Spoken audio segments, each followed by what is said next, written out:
ओम नमः शिवाय। हर हर महादेव। दोस्तों कल्पना कीजिए एक ऐसी जगह जहां समय थम जाता है, जहां धन पद शक्ति सब बेईमान हो जाते हैं, जहां राजा और भिखारी दोनों एक ही पंक्ति में खड़े होते हैं। एक ऐसा दरबार जहां कोई झूठ नहीं चलता, कोई बहाना नहीं चलता, सिर्फ सत्य, नग्न सत्य। और उस दरबार के सिंहासन पर बैठे हैं जमराज, जिनका नाम सुनते ही रूह कांप जाती है, जिनके बारे में कहा जाता है जमराज आ गए और सब कुछ खत्म। लेकिन क्या आप जानते हैं, जमराज सिर्फ मृत्यु के देवता नहीं है, वह धर्मराज है, न्याय के सबसे बड़े रक्षक है। क्या आप जानते हैं वो हनुमान जिन्होंने जमराज को रोक दिया अपने पिता की रक्षा के लिए? क्या आप जानते हैं एक औरत ने जमराज को हरा दिया था, अपनी बुद्धिमानी से उन्हें झुका दिया था?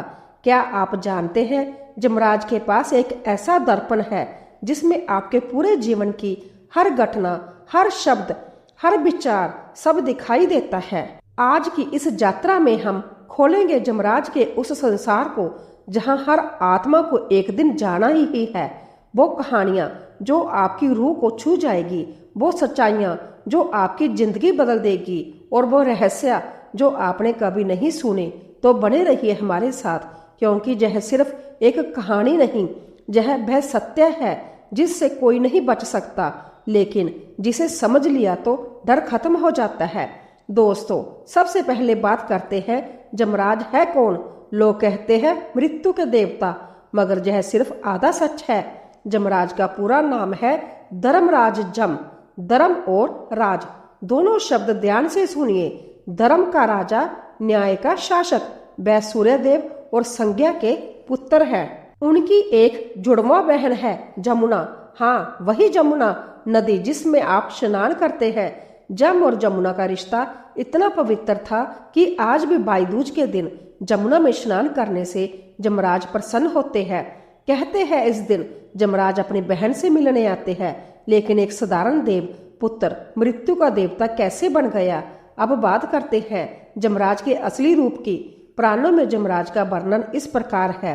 रंग हरा जा नील काला, यह रंग गंभीरता और रहस्य का प्रतीक है। आंखें लाल, लेकिन क्रोध से नहीं बल्कि न्याय की तीव्रता से। हाथ में दंड, एक लाठी, यह न्याय और अनुशासन का प्रतीक है। सवारी बैंसा, बैंसा धैर्य और शक्ति का प्रतीक है। सिर पर मुकुट, क्योंकि वह राजा है, जमलोक के राजा। लेकिन सबसे महत्वपूर्ण, उनका चेहरा शांत होता है। वह चिल्लाते नहीं, गुस्सा नहीं दिखाते, बस गंभीरता से न्याय करते हैं। जमराज अकेले नहीं है, उनके कई सहायक हैं। एक चित्रगुप्त, कर्मों का हिसाब रखने वाले, हर जीव के हर कर्म का लेखा जोखा। दो जमदूत, दो प्रकार के दिव्य जमदूत, सुंदर शांत पुण्य आत्माओं को लेने आते हैं। भयंकर जमदूत काले क्रोधित पापियों को घसीट कर ले जाते हैं। 3 श्यामा और शवला, जमराज के 2 कुत्ते, 4 आंखों वाले, यह संसार में घूमते हैं और मरने वालों का पता लगाते हैं।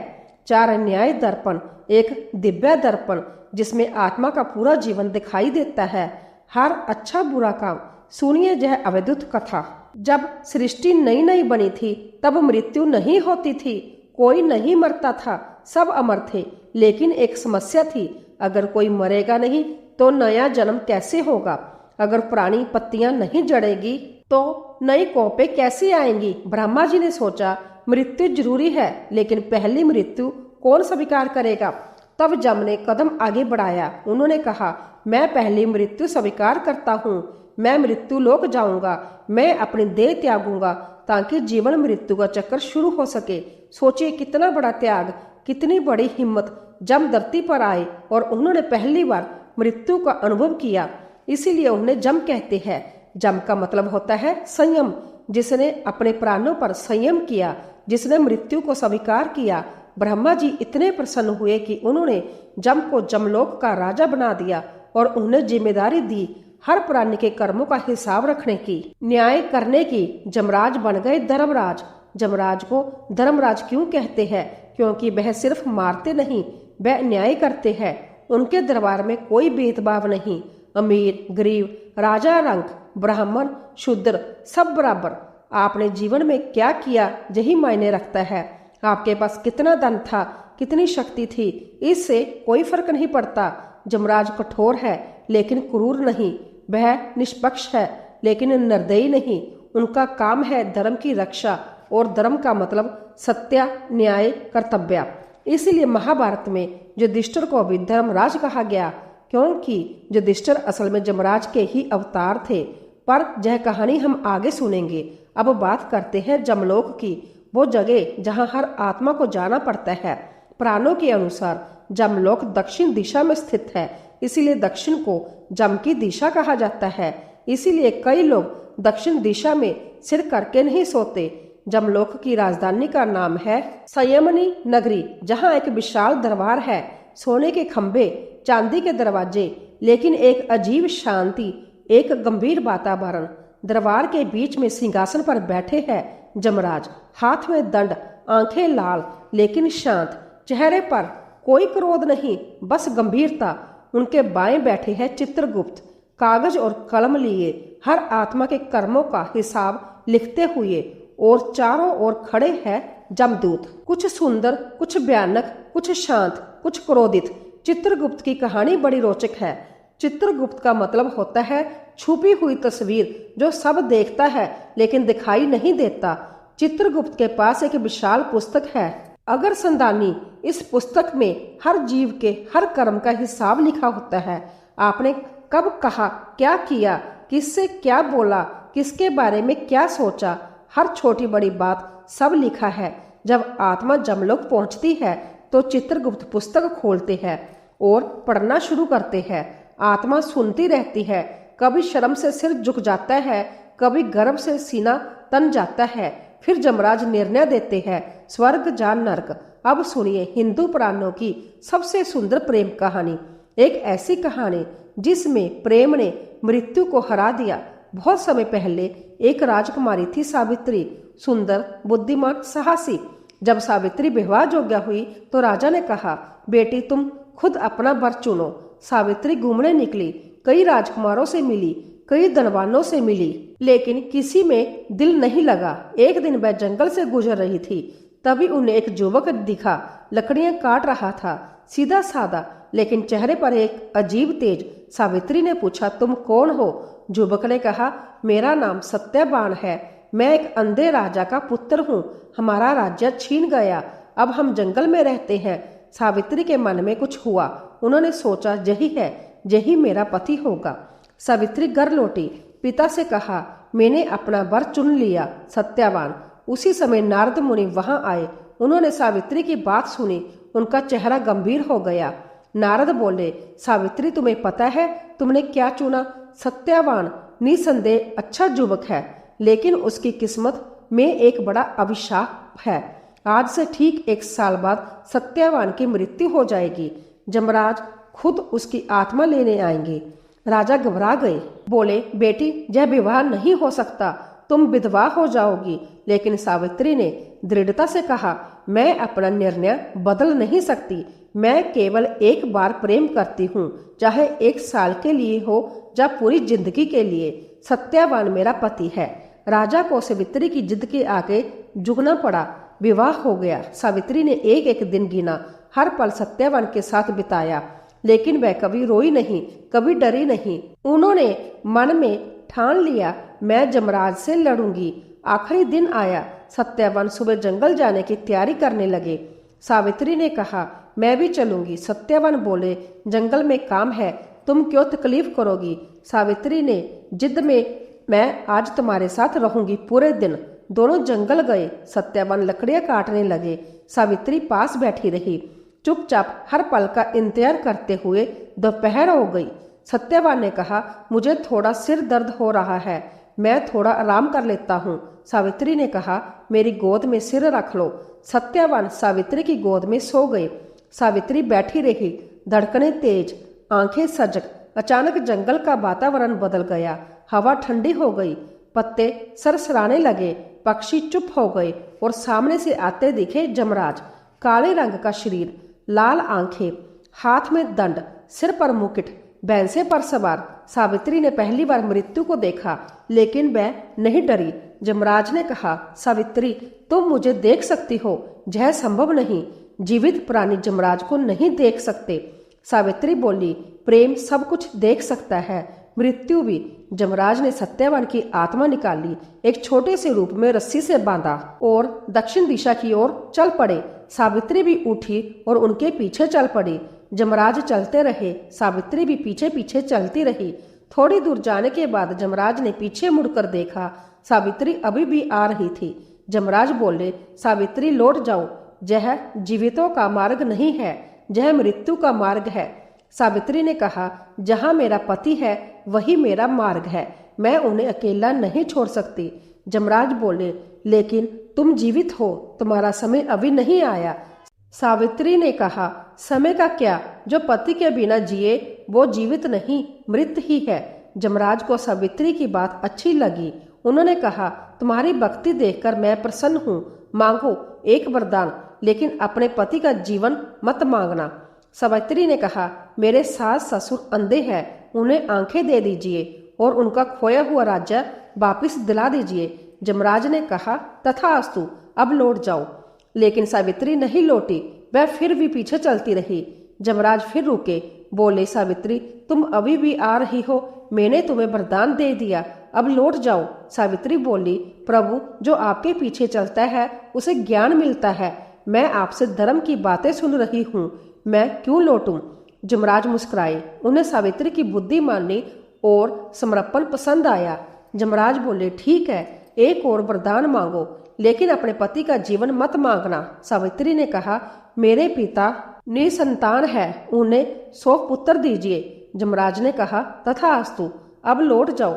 फिर भी सावित्री नहीं लौटी। यमराज तीसरी बार रुके, इस बार वह थोड़ा चकित थे।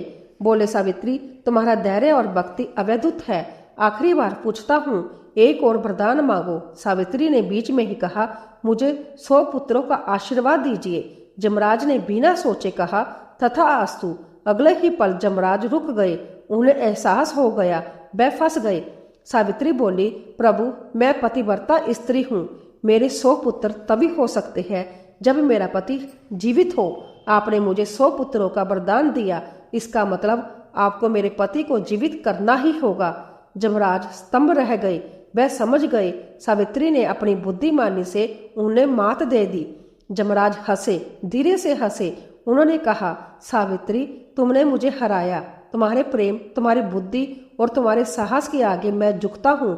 यमराज ने सत्यवान की आत्मा मुक्त कर दी और कहा, जाओ अपने पति को जीवित करो, तुम्हारा प्रेम अमर है। सावित्री जंगल में लौटी, सत्यवान की आंखें खुली, वह जीवित हो गई। यह कहानी हमें सिखाती है, यमराज निर्दयी नहीं है, वह न्यायप्रिय है और सच्चे प्रेम, बुद्धि और साहस के सामने मृत्यु भी झुक जाती है। अब सुनिए एक और अवैधुत कहानी, एक छोटे बालक की, जिसने यमराज से वो ज्ञान पाया जो देवताओं को भी नहीं मिला। बहुत समय पहले एक ऋषि थे, बाजश्रवा। उन्होंने एक बड़ा यज्ञ करने का निर्णय लिया। यज्ञ में उन्होंने अपनी सारी गायें दान करने का संकल्प लिया, लेकिन बाजश्रवा लालची थे। उन्होंने अच्छी गायें तो रख ली और बूढ़ी कमजोर बीमार गायें दान कर दी। उनका पुत्र था नचिकेता, चतुर, सत्यवादी और धर्मप्रिय। नचिकेता ने पिता को ऐसा करते देखा, उसे बुरा लगा। उसने सोचा, यह तो धोखा है, जग में दान शुद्ध मन से होना चाहिए। नचिकेता ने पिता से पूछा, पिताजी आप जग में सब कुछ दान कर रहे हैं, तो मुझे किसे दान करेंगे? पिता ने टाल दिया, तुम बच्चे हो, चुप रहो। लेकिन नचिकेता ने बार बार पूछा। पिता चिढ़ गए, क्रोध में बोले, तुझे मैं यमराज को दान करता हूँ। यह बस क्रोध की बात थी, लेकिन नचिकेता ने इसे सत्य मान लिया। नचिकेता ने कहा, पिताजी ने मुझे यमराज को दान कर दिया, अब मैं जमलोक जाऊंगा।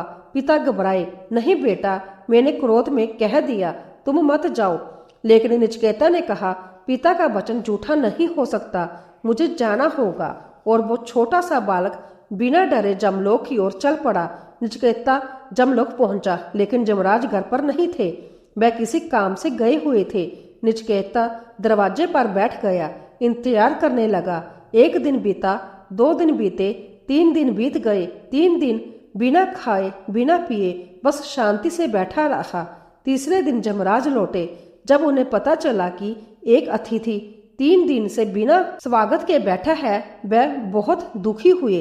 हिंदू संस्कृति में अतिथि को भगवान माना जाता है और जमराज धर्मराज है। उन्हें अपनी गलती का बहुत अफसोस हुआ।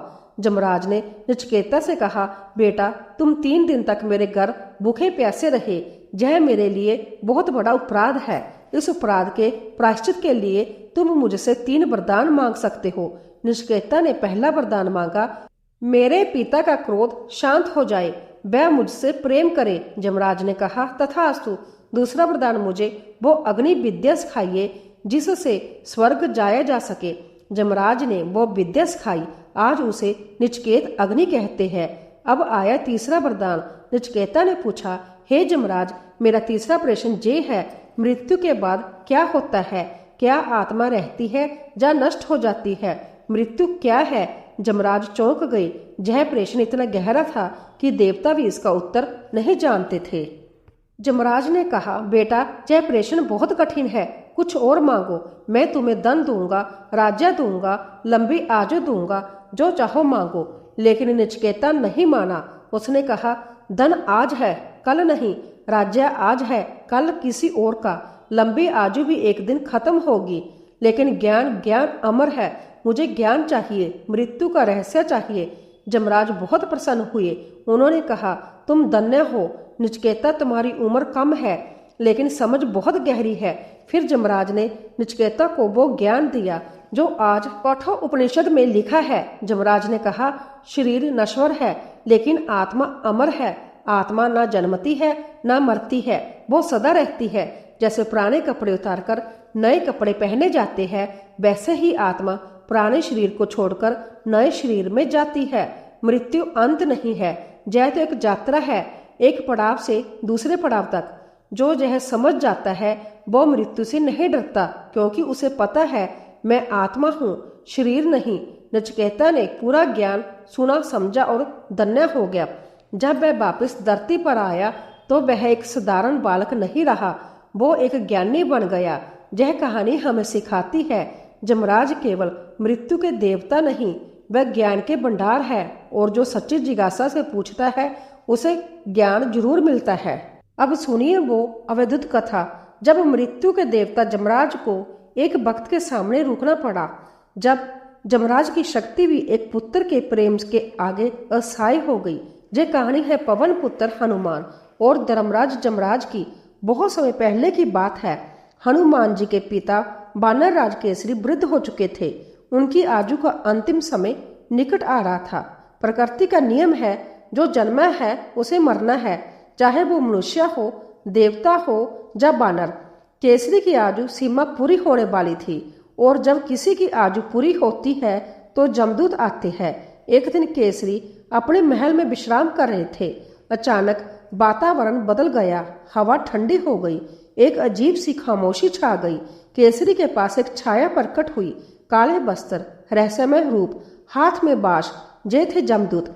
जमदूत ने कहा, वानर राज केसरी, आपका समय पूरा हो गया है, मुझे आपकी आत्मा जमलोक ले जानी है। केसरी ने शांति से आंखें बंद कर ली। वह जानते थे यह समय आना ही था, लेकिन तभी वहां आ पहुंचे हनुमान जी। हनुमान जी अपने माता पिता की सेवा के लिए घर लौट रहे थे। जैसे ही वह महल में प्रवेश किए, उन्होंने देखा कि एक रहस्यमय शक्ति उनके पिता के पास खड़ी है। हनुमान जी तुरंत समझ गए। उनका हृदय पुत्र धर्म से भर उठा। हनुमान जी ने गर्ज कर कहा, रुको। आवाज इतनी तेज थी कि जमदूत कांप गया। उसने देखा सामने खड़े हैं पवन पुत्र हनुमान, जिनकी शक्ति देवता भी जानते हैं, जो अजर अमर है। हनुमान जी ने कहा, मेरे पिता को ले जाने की तुम्हारी हिम्मत कैसे हुई?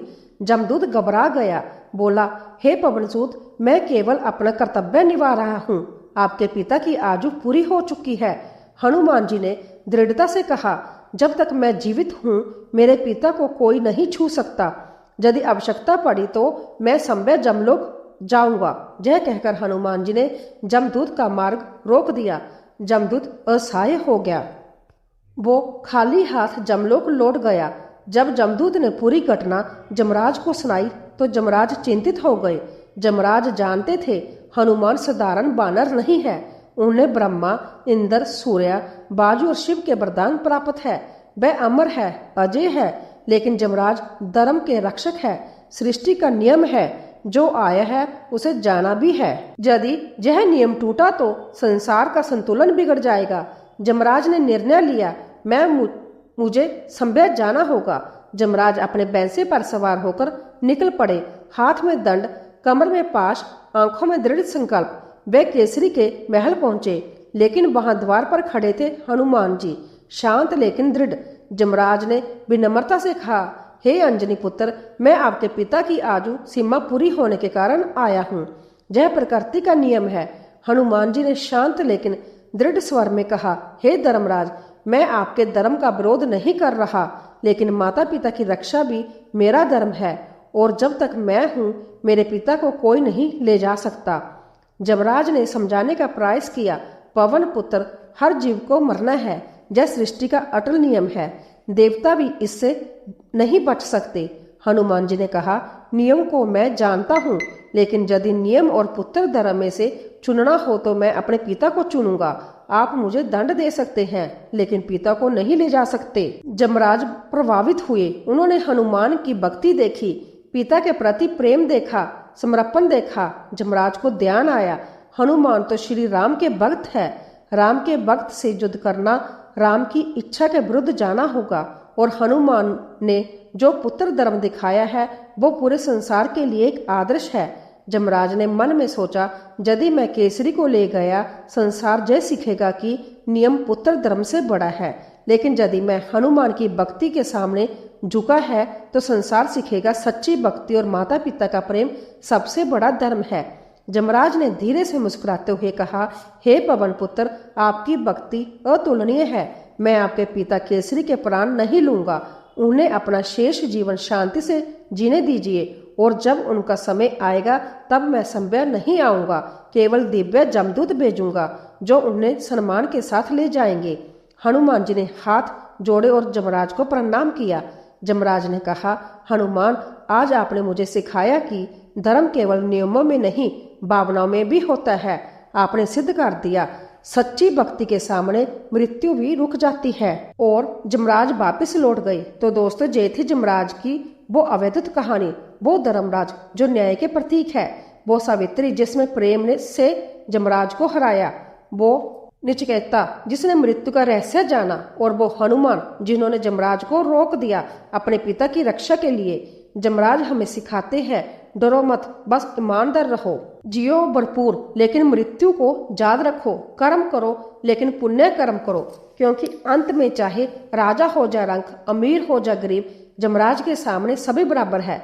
अगर इस कहानी ने आपके मन को छुआ हो तो लाइक जरूर करें, कमेंट में लिखे धर्मराज जमराज की जय, और बताइए कि इन कहानियों में से कौन सी आपको सबसे ज्यादा पसंद आई।